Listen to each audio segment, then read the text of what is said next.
Mapagpalang araw mga kaswerte, meron nagtatanong sa akin kung ano nga daw po ba ang pangontra or proteksyon kapag ang mga pintuan ay tapatan, lalo na't halimbawa ang pintuan ninyo or main door ay katapat ng pintuan ng inyong kaharap na bahay or kaya naman bintana to bintana.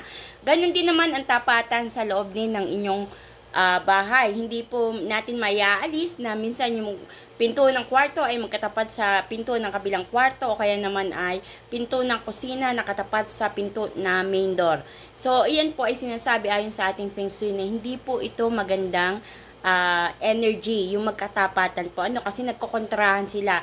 Papasok ang swerte, lalabas ng biglaan. Kumbaga, hindi ito nag-i-stay sa loob ng inyong bahay. Anong po ba ang pangontra na pwede nating ilagay diyan or isabit diyan sa inyong bahay upang makontra lahat ng mga negative na possible idulot na mga ito.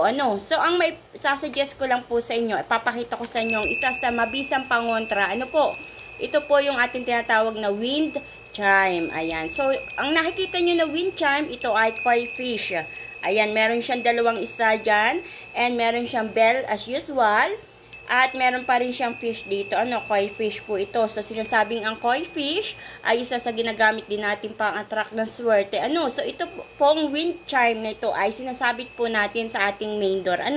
So, sa lahat po ng maling tapatan, ito po ay pangkalahatan ng pangontra at proteksyon. So, kung kayo po ay meron nito sa inyong bahay, it's good po.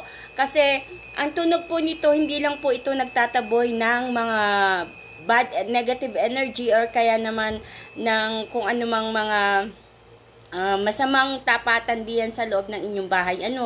Bagkus ito din po ay nag-a-attract or nagtatawag ng swerte na pumasok sa inyong bahay. Ang tunog po ng bell na ito. So, itong koi fish natin ay nag-a-attract po iyan ng swerte. So, kung meron po kayo nito sa inyong bahay, ay napakainam po, napakaganda po as a protection. At the same time, ito po ay nag-a-attract din po ng swerte. Nagtatawag ng swerte na pumasok sa inyong bahay. May iba't ibang klase po ng wind chime.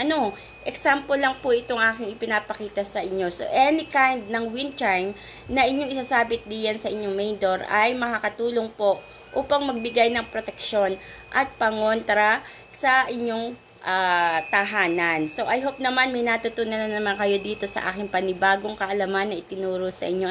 Ito po ay para sa mga taong lubos po na naniniwala. Kung hindi po kayo naniniwala, pwedeng hindi po kayo maglagay diyan sa inyong main door. Wala naman pong sapilitan. So, ang paniniwala ay nangyayari depende sa ating kagustuhan, ika nga.